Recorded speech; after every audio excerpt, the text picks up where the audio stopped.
बच्चों, आज हमको अनिश्चित समाकलन पढ़ना है। अनिश्चित समाकलन का प्रक्रिया अवकल समीकरण से चालू होता है। समाकलन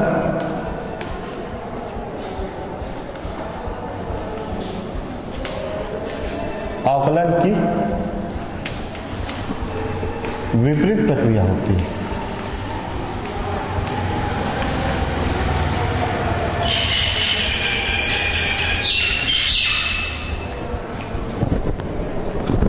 आपने इसके पूर्व अगले क्लास में अवकलन को आपने पढ़ चुका है, तो आज हम अनिश्चित समाकलन आपके सामने बता रहे हैं। अवकलन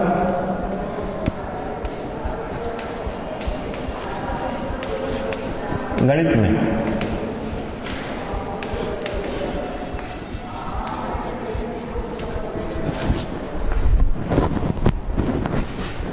किसी फलन का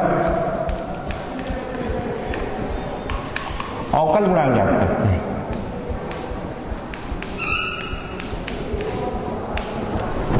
ये फंडामेंटल है, मूलभूत चीज है जिसको आपको जानना बहुत जरूरी है। अवकल गणित में किसी फलन का अवकल गुणांक ज्ञात करते हैं।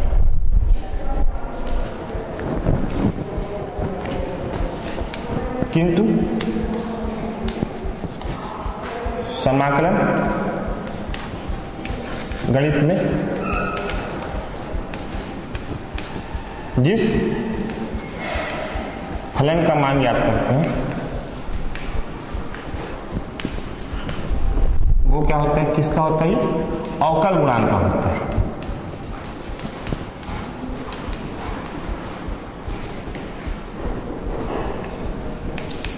क्लियर हो रहा है?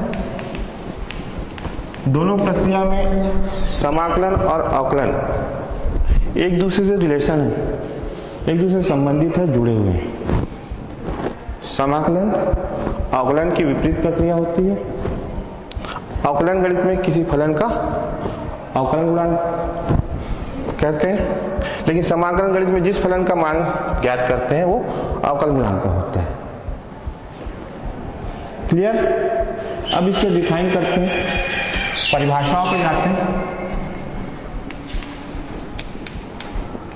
यदि डी बाई डी एक्स ये प्रक्रिया अवकलन को बताता है।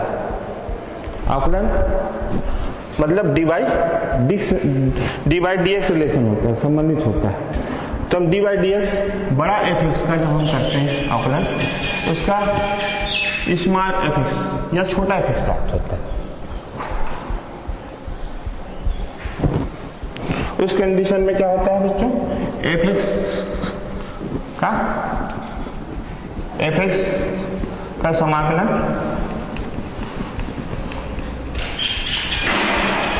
स्मॉल एफ एक्स प्राप्त होता है, क्योंकि एक दूसरे का विपरीत होता है। एफ एक्स का समाकलन स्मॉल एफ एक्स होता है। अब हम चलते हैं प्रतीकात्मक रूप से। ये क्लियर हो गया? आगे चले हम।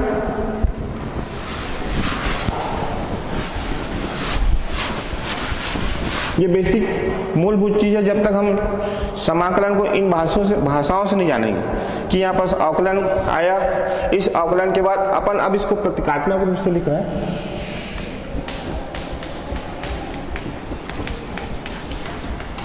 ठीक, ये समाकलन का चिन्ह कहलाता है।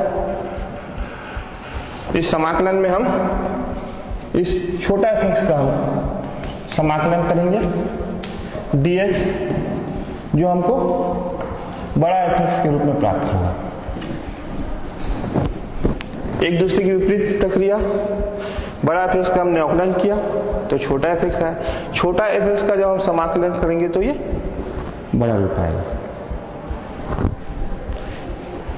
ये प्रक्रिया में ये एफ एक्स जो है वो जिस फलन का हम समाकलन करते हैं, जिस फलन का हम किस फलन का समाकलन करें बच्चों, ये एफ एक्स का समाकलन करें, तो ये एफ एक्स जो है वो समाकल्य कहलाता है।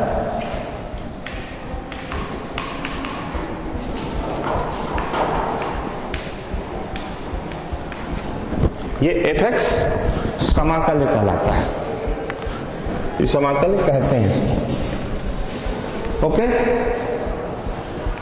fx समाकल्य कहलाता है। ये जो चिन्ह लगा हुआ है तो निश्चित रूप से नया फंडा है, नया चीज आपके सामने, समाकलन आपके लिए नया चैप्टर। तो इसमें आपने ये जो आप प्रतीक चिन्ह देख रहे हैं, ये प्रतीक चिन्ह को सम से लेकर चलते हैं। सम मतलब योग, जोड़ से संबंधित। ये चिन्ह आपका कहलाता है समाकलन।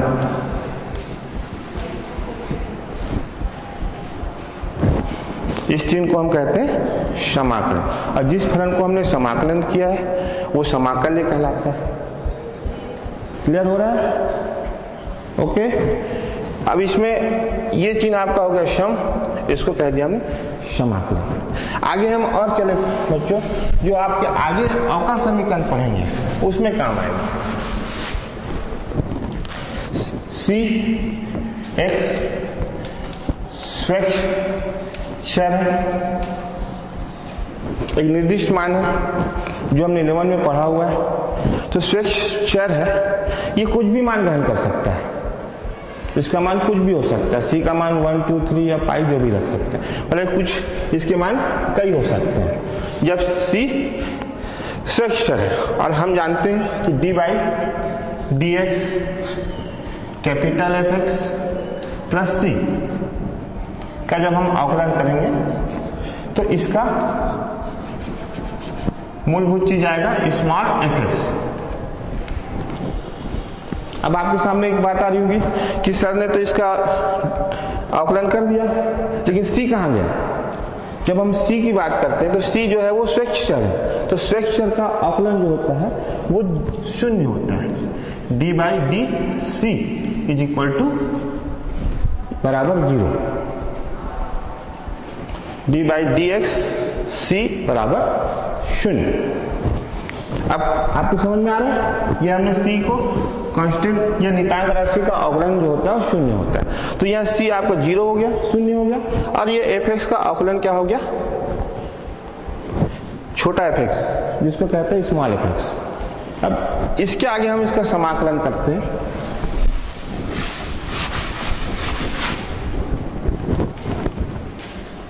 तो स्मॉल एफ एक्स या छोटा एफ एक्स इंटीग्रेशन या समाकलन एफ एक्स डी एक्स का इक्वल प्राप्त होगा, बराबर प्राप्त होगा कैपिटल एफ एक्स प्लस सी। सी का उपयोग हर समय अपन नहीं करेंगे। जब भी हमने समाकलन किया तो ये ऑटोमेटिक या सदैव उपस्थित रहेगा उस जगह पे, तो इसको लिखने की आवश्यकता नहीं है। इसको लिखा कब जाएगा? जब हम अवकल समीकरण में पढ़ेंगे तब इस सी का उपयोग होगा। सी को अपन दिखाएंगे, सी को जब अपन लिखेंगे कब? जब अवकल समीकरण हो। इस अवकल समीकरण में सी का, यहाँ सी जब भी अपन समाकलन करेंगे तो हर समय सी सदैव वहां उपस्थित रहेगा। ओके बच्चों, आगे चलते हैं। अब ये आपकी परिभाषाओं का रूप आ गया। अब इसके प्रामाणिक मान होते हैं, जैसे ताले होते हैं उसकी चाबी होती है, वैसे गणित है। तो गणित में जब तक आपको सूत्र या प्रामाणिक मान नहीं प्राप्त होगा तब तक आप उस चीजों को आप हल नहीं कर सकते हैं। तो समाकलन में आपने एफ एक्स प्लस सी जो है का समाकलन किया आपने, प्रामाणिक समाकलन।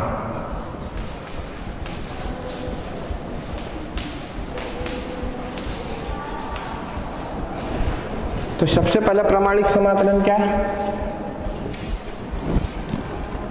जब x की घात n होगा उसका समाकलन x से सापेक्ष करेंगे तो ये आएगा, इसमें x की घात में n धन 1 जुड़ेगा, x की घात n धन 1 जुड़ेगा, और साथ में इसमें बटे में n धन 1 के रूप में उपस्थित हो जाएगा।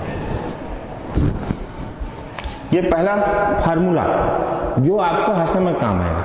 अब आपके दिमाग में आएगा, सर ने तो कह दिया कि अवकलन की विपरीत प्रक्रिया है। हम इसको अवकलन करके देखते हैं। dy dx x की घात n धन 1 बटे n धन 1। तो हमारा सूत्र आप याद कीजिए, 11वीं में आपने जो सूत्र पढ़ा है या इसके पहले आपने अवकल जो पढ़ा होगा उसमें आपने अवकलन किया होगा dy dx x की घात n का, तो ये n x की घात n ऋण 1 इस रूप में आपने बताया रहा होगा।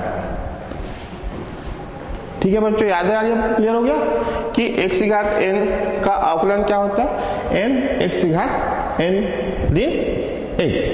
अब यहां से इसको अगर देखें तो ये नितांक राशि का अवकलन नहीं होता है। हम अवकलन किसका करेंगे, x की घात n धन 1। ये n धन 1 किसको बताएगा, ये n को बताएगा। तो ये हो गया आपका n आया, तो ये n धन 1 हो जाएगा और x की घात n धन 1 में ऋण 1 घट जाएगा। तो ऋण 1 कट गया, ये कट गया, बचा क्या आपके पास, x की घात n। तो ये हो गया अवकलन।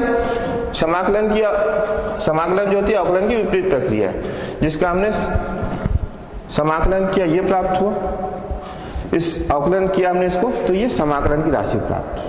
तो ये पहला मूलभूत जो प्रामाणिक समाकलन है ये प्राप्त हुआ।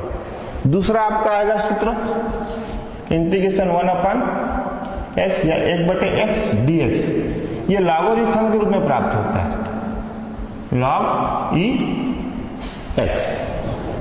फिर तीसरा सूत्र ये आपका होगा ex dx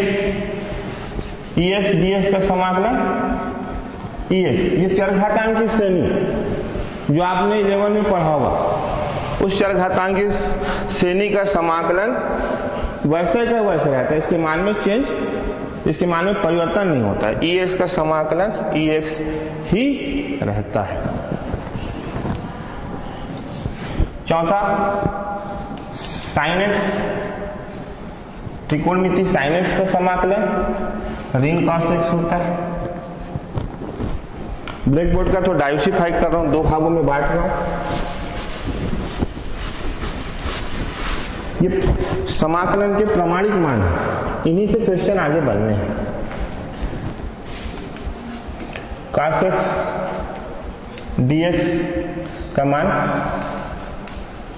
sin x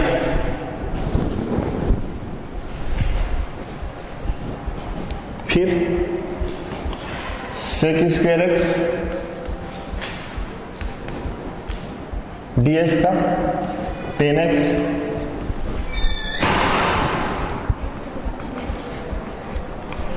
cosec वर्ग dx का ऋण cot x, ये सब त्रिकोणमिति के समाकलन हो रहे हैं जो हमने 10 में पढ़ा, 11 में पढ़ा, 9 में भी पढ़ा, तीनों सेक्शन में पढ़ा। तो चौथा सेक्शन में आपको त्रिकोणमिति इस रूप में प्रेजेंट हो रहा है, इस रूप में व्यक्त आ रहे हैं कि cos x का जब समाकलन करेंगे वो sin x, sec square x dx का समाकलन करेंगे वो tan x, cosec square dx का समाकलन करेंगे वो ऋण cot x। फिर sec x tan x dx का sec x cosec x cot x dx का माइनस ऋण cosec x। ये कुछ सूत्र हैं जो काम आएंगे आपके, कि प्रामाणिक मान, इस प्रामाणिक समाकलन के जो सूत्र हैं, आपको इसको बिल्कुल आपको गहरी चिंतन मनन करके आपको इसको याद रखना पड़ेगा, तब आपको ये समाकलन आपसे बनेंगे। अन्यथा आपको सूत्र मालूम नहीं होगा तो आपको एक प्रश्न आपसे नहीं बनेंगे। तो कुछ 9-10 फार्मूले होंगे, 10 सूत्र होंगे, इसको आपको निश्चित तौर पे आपको जाके इसको 1 बार 2 बार 3 बार आपको अपनी कॉपी में राइट करना पड़ेगा, लिखना पड़ेगा। फिर आपको ये सूत्र ऑटोमेटिक जब प्रश्न बनाते समय आपको याद रहेंगे। तो जब तक आपको जितने फार्मूले याद हैं, सूत्र याद है, उसको आपको प्रश्नावली में बनाते समय उसको ध्यान से बनाना पड़ेगा, तब आपके ये प्रश्नावली के चैप्टर जो है वो बनेंगे। अन्यथा नहीं बनेंगे।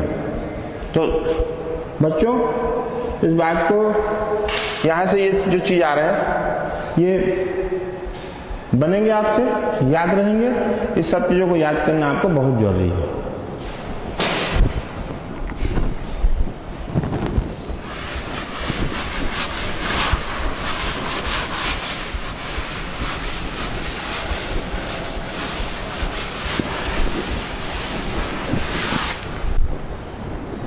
फिर कुछ मूलभूत प्रमेय भी है।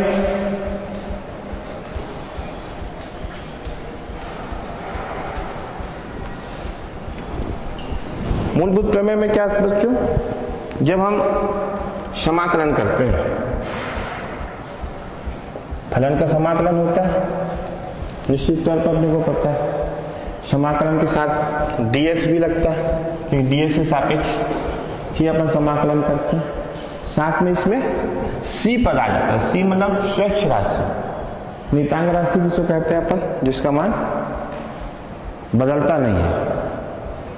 c स्वच्छ राशि है, तो c का जब हम समाकलन करते हैं तब ये c का समाकलन यहाँ नहीं होता।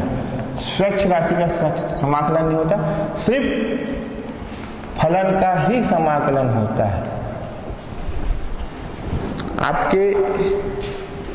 आपको क्लियर हो जाना चाहिए कि c नियतांक राशि, स्वच्छ राशि, इसका समाकलन नहीं होगा। होगा किसका समाकलन? fx का होगा। इस fx का समाकलन हो तो c यहां से समाकलन से बाहर हो जाएगा। फिर आइए बच्चों, जब हम समाकलन करते हैं, समाकलन योग या दो से अधिक योग या अंतर के रूप में दिखाई दे। देखिए अब समाकलन हम कर रहे हैं fx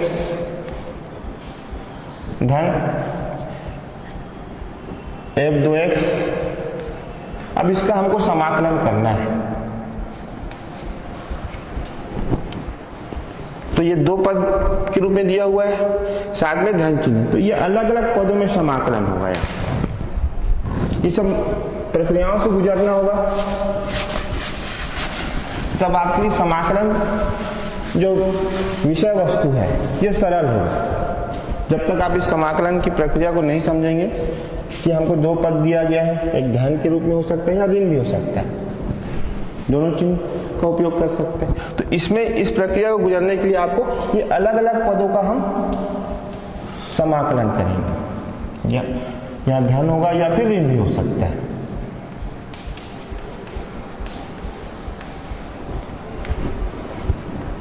ये प्रक्रिया आपको हम प्रमेय बता दिया, नियम बता दिया, लेकिन जब इस नियम को जब तक हम फॉलो प्रयोग प्रश्न बनाते समय नहीं करेंगे तो इसका कोई उपयोग नहीं है। इसका यह अनुपयोगी चीज है, कोई मतलब नहीं, व्यर्थ है। कि जब आपको ये पता नहीं c को बाहर करना है, क्योंकि c नियतांक राशि है, तो ये समाकलन से बाहर होगा। दो या दो से अधिक पदों का समाकलन करना होगा, तो इसके अलग अलग पदों का समाकलन के रूप में ये चिन्हांकित हो जाएंगे, चिन्ह वही रहेंगे। अगर आपने ये चिन्ह बदल दिया तो गणित यहां से फेल हो गई, गणित यहां से अंधी हो गई। अगर मैं आपका आंख ले लूं तो आप अंधे हो गए। वैसे गणित में चिन्हों का बहुत बड़ा महत्व रहता है। अगर आप धन और ऋण आपने इसको प्रयोग ही नहीं किया तो ये मान के चलिए गणित यहां से फेल, और यहां से आपके नंबर कट गए। तो आप उस चिन्ह को बहुत बाकायदा ध्यान रखना पड़ेगा। धन चिन्ह, ऋण चिन्ह, दोनों में से एक चिन्ह है, उसको आपको उपयोग करना है। तो आपको इस बात को याद रखना कि आप 12वीं क्लास में गणित लिए हो।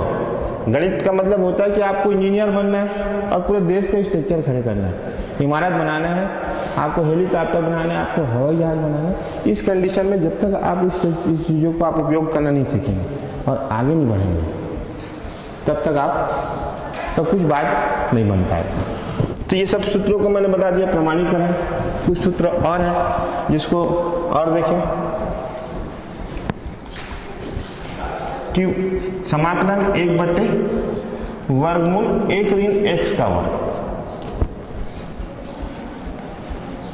dx। तो ये समाकलन जब इससे करते हैं तो ये साइन की हर ऋण 1 x के रूप में प्रेजेंट होता है। या फिर ऋण के रूप में मिलेगा वो मान ऋण cos x। तो ये दो मान को बताता है बच्चों। एक बार हम समाकलन करेंगे 1/वर्गमूल 1 ऋण x वर्ग dx का, तो sin ऋण x भी हो सकता है और ऋण cos की घात ऋण x भी हो सकते हैं। तो ये कब प्रयोग होगा? जब बनाते समय हमको समझ में आएगा ये फार्मूला या ये सूत्र इस समय आएगा या उस समय आएगा, तो उस समय आपको क्वेश्चन बनाते समय समझ में आएगा। फिर चौथी बात, समाकलन 1/1 धन x का वर्ग dx, ये बताता है tan इनवर्स x या फिर ऋण काट की घात ऋण x। ये प्रतिलोम त्रिकोणमिति के रूप में ऋण आता है बस।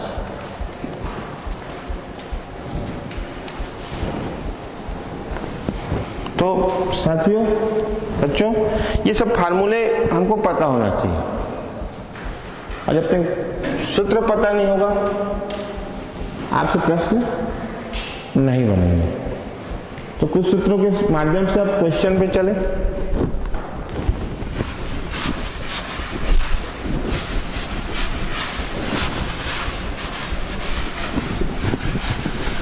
अब हमारे सामने क्वेश्चन आता है,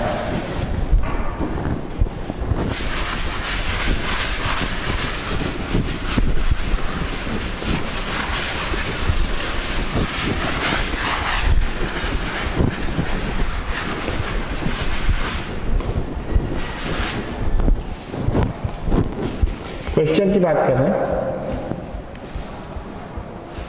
x करनी घात 4 का समाकलन ज्ञात कीजिए। ये हमारे सामने प्रश्न आता है या क्वेश्चन आता है। अब इसका हल कैसे करेंगे हम?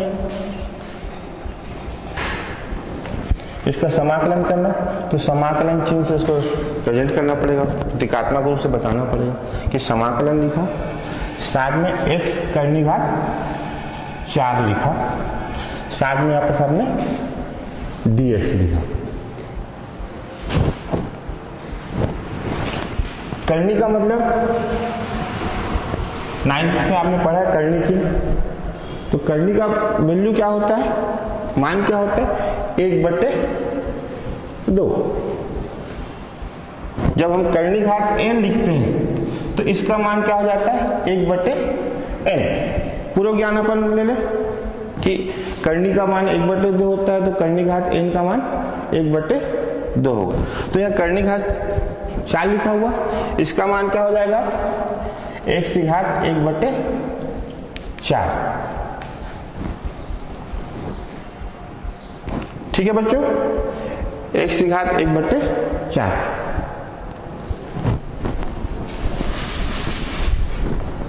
ये सूत्र में चले। अब पहला जो प्रमाणिक सूत्र है कि घात के ऊपर n दिया हो, इसका जब हम समाकलन करते हैं तो ये समाकलन के रूप में कैसे मिलता है? x की घात n धन 1 बटे n धन 1। इस सूत्र को आप बताइए, और इस सूत्र को आप इसमें प्रयोग कीजिए।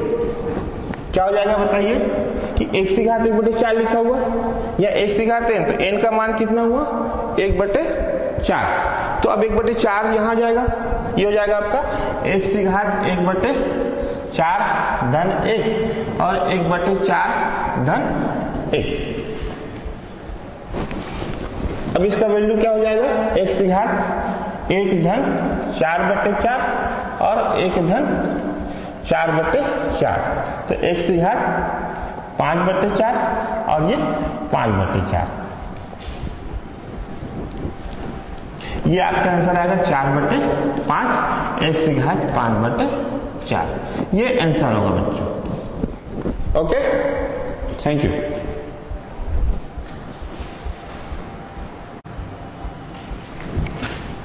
ये क्वेश्चन जो हमने पढ़ाया बच्चों, बेसिकली चीज सूत्र आधार जो होता है सूत्र के लिए होते हैं। शुरू के जो प्रश्न एक्सरसाइज या प्रश्नावली होते हैं वो सिर्फ सूत्र याद करने के लिए होते हैं। जितना आप उस प्रश्नावली को जितना आप बनाएंगे उतना ही आपको सूत्र याद होगा। इस बात को आप याद रखिए कि जो आपका पहला प्रश्नावली है वो सिर्फ आपके सूत्र को याद करने के लिए। ये इस क्वेश्चन के बाद हम अगला क्वेश्चन बनाते हैं कि जो प्रमाणिक मान हमने बताया समाकलन का,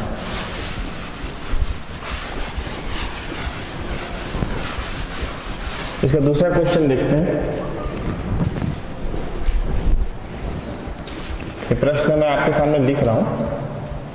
3x का वर्ग धन 4x धन 5 बटे x।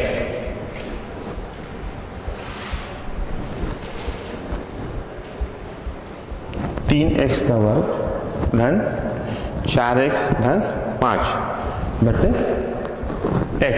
x में करनी चिन्ह डालेंगे बच्चों, करनी x का समाकलन ज्ञात करना है। जब इसको अपन हल करेंगे तो हम समाकलन पढ़ रहे हैं, अनिश्चित समाकलन पढ़ रहे हैं। तो अनिश्चित समाकलन को हम इंग्लिश में इंटीग्रेशन कहते हैं।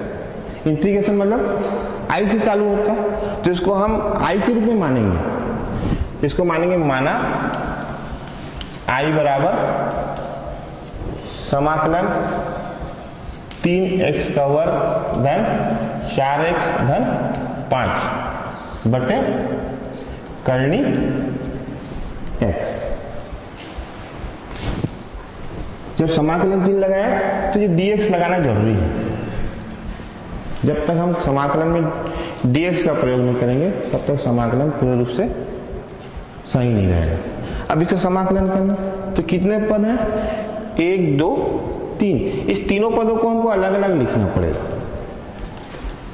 3x का वर्ग, इसके नीचे करनी x, फिर 4x बटे करनी x धन 5 बटे करनी x, फिर कोष्टक कर लेना, फिर आप dx।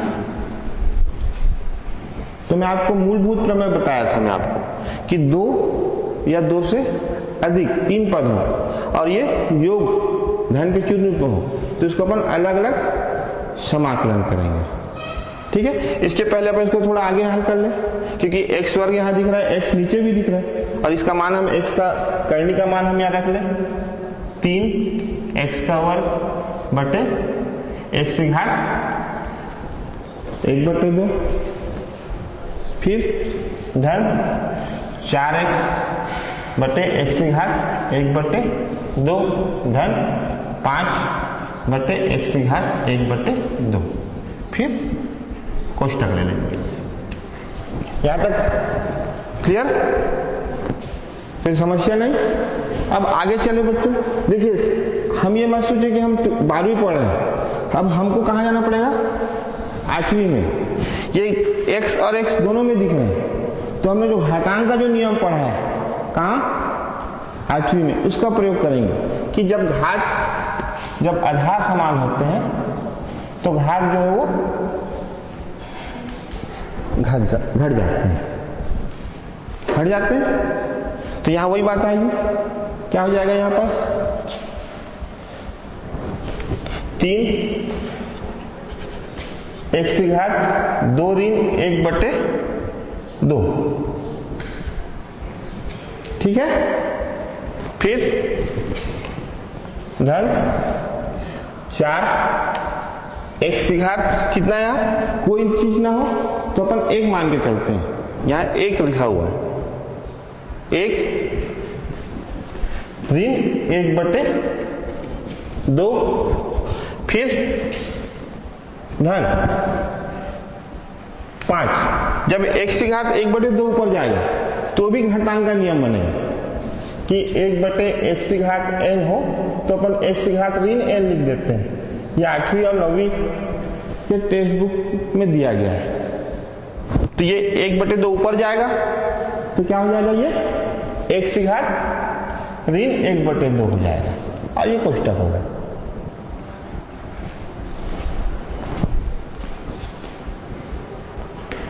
अब एक और स्टेप में इसको हल कर ले, एक पद और ले ले आप, ये हल हो रहा है लघुत्तम समापन तकनीक के।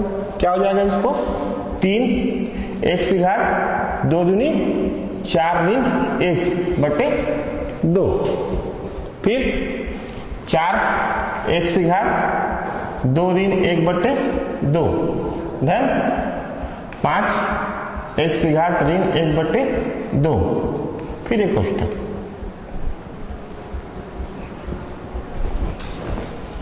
फिर करनी चिन्ह है आपका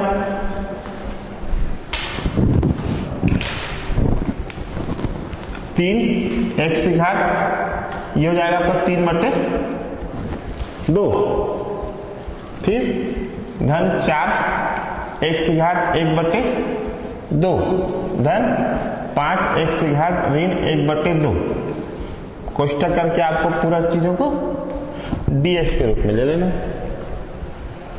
ठीक है, अब आगे चले। अब मूलभूत चीज में इसको अलग अलग आपको समाकलन करना पड़ेगा। समाकलन 3 x की घात 3 बटे 2 dx, फिर धन समाकलन 4 x की घात 1 बटे 2 dx, धन समाकलन 5 x की घात ऋण 1 बटे 2 dx।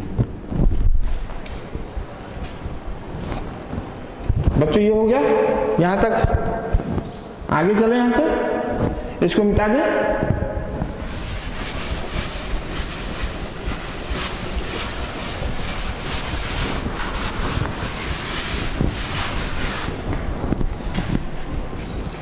इसके पहले मैं आपको क्लियर कर चुका हूं कि जब फलन के सामने c दिया हो, c मतलब कांस्टेंट नितांक राशि, तो नितांक राशि का समाकलन है, तो वो नितांक राशि समाकलन से बाहर हो जाता है। तो ये 3 यहां से बाहर हो जाएगा। तो क्या हो जाएगा, ये 3 समाकलन करेंगे किसका, x की घात 3 बटे 2 का। तो क्या हो जाएगा, x की घात 3 बटे 2 में धन 1 जुड़ेगा, फिर 3 बटे 2 धन 1, फिर आगे चले, फिर 4 बाहर होगा यहां से, तो x की घात 1 बटे 2 धन 1 बटे 2 धन 1। ठीक है बच्चों, आगे चले। फिर तीसरा पद को देखें, 5 नितांक राशि बाहर हो जाएगा, x की घात ऋण 1 बटे 2 धन 1 ऋण 1 बटे 2 धन 1। ठीक है, यहां से फिर ये हो जाएगा 3 x की घात 2 3 धन 2 5 बटे 2, फिर 3 धन 2 5 बटे 2, 4 एलसीएम लिए तो 1 धन 2 3 बटे 2, फिर यहां से 2 धन 1 धन 2 बटे 2 मतलब 3 बटे 2, फिर धन 5, तो x की घात देखिए यहां पर क्या हुआ, ऋण 1 धन 2 में 1 घटेगा 1 बटे 2 हो जाएगा, ये x की घात 1 बटे 2 होगा। यहां भी होगा ऋण 1 धन 2 में ऋण 1 घटेगा, वो 1 बटे 2 हो जाएगा। यहां तक तो कोई समस्या होगी नहीं, सब क्लियर। आगे चले तो ये ऊपर जाएगा ये मान, तो 2 से इस 3 का गुणा हो जाएगा, ये हो जाएगा 6 बटे 5, ये हो जाएगा आपका x की घात 5 बटे 2, ये हो जाएगा आपका क्या 8 बटे 3, ये हो जाएगा x की घात 3 बटे 2, ये हो जाएगा आपका 10 और ये हो जाएगा x की घात 1 बटे 2। ठीक है, यहां तक तो सब चीज क्लियर है। आगे चले,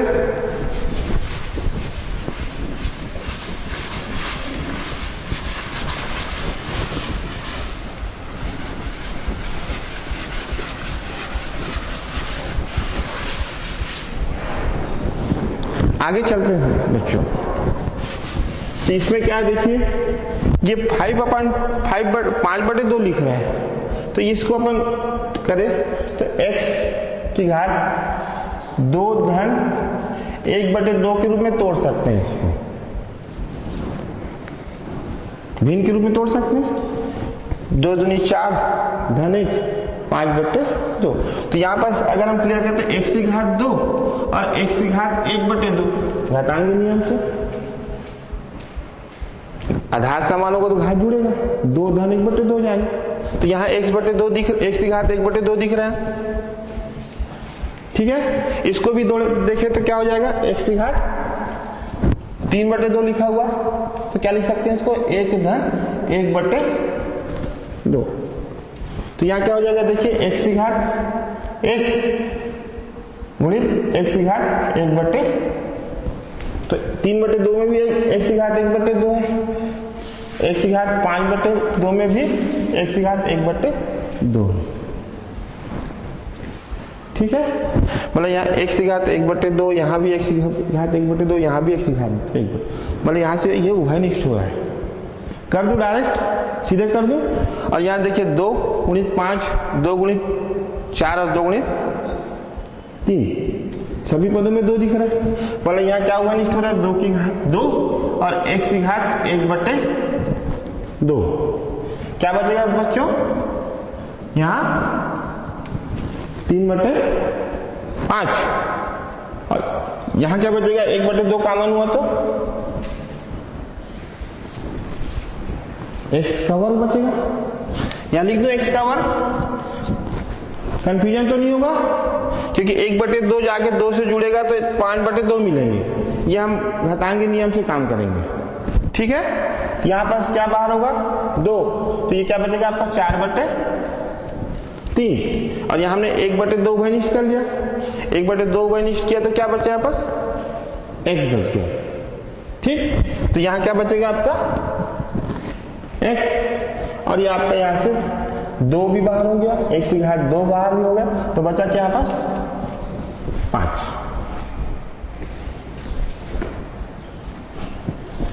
अब चाहिए तो इतना ही आंसर है आपको, इसका आंसर कर दीजिए या इसको करनी चिन्ह में ले लीजिए आप, x करनी, आंसर तो यही होगा, x की घात 1/2 या x करनी चिन्ह एक ही चीज होगा, ठीक है। इसमें क्या कंफ्यूजन है हमको, ये सब अलग अलग पदों में इसको व्यक्त करके हल करना है, और जब तक हम इसको अलग अलग पदों में व्यक्त करके हल नहीं करेंगे तब तक उसका उत्तर नहीं आएगा। तो ये कंसेप्ट क्लियर हो जाना चाहिए। मूलभूत जो प्रमेय है जिसमें 2 या 2 से अधिक पद के रूप में योग और अंतर के रूप में दिया हो, तो उसको अपन को अलग अलग पदों में करके समाकलन करना है, ठीक है दोस्तों। आगे चलो,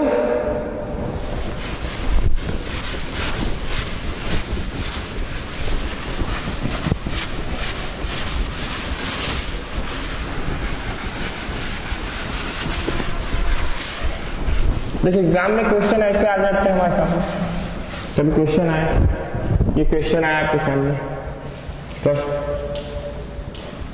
EX माइनस ऋण 1/5x धन sec x और tan x का समाकलन ज्ञात कीजिए। तो ये सब प्रश्नों को आपको हल करना है सूत्र के माध्यम से, ठीक है। इसका हम हल करें तो इसको मैंने कहा जब अपन समाकलन का चिन्ह डालेंगे, ठीक है, तो इसको i के रूप में मानेंगे। i मतलब इंटीग्रेशन, इंटीग्रेशन मतलब समाकलन। i EX ऋण 5/x sec x और tan x और ये dx, ओके। आगे इसको अलग अलग रूप में लिख लीजिए, EX dx, फिर समाकलन 1/5x dx, फिर समाकलन sec x और tan x dx। तो मैंने आपको प्रमाणिक समाकलन में बताया था कि चरघातांकी रूप में दिया हो या चरघातांकी श्रेणी रूप में दिया हो उसका समाकलन क्या होता है, ई एक्स ही होता है। मतलब यहां पर समाकलन क्या हो जाएगा, ई एक्स, ई की पावर एक्स। ठीक है।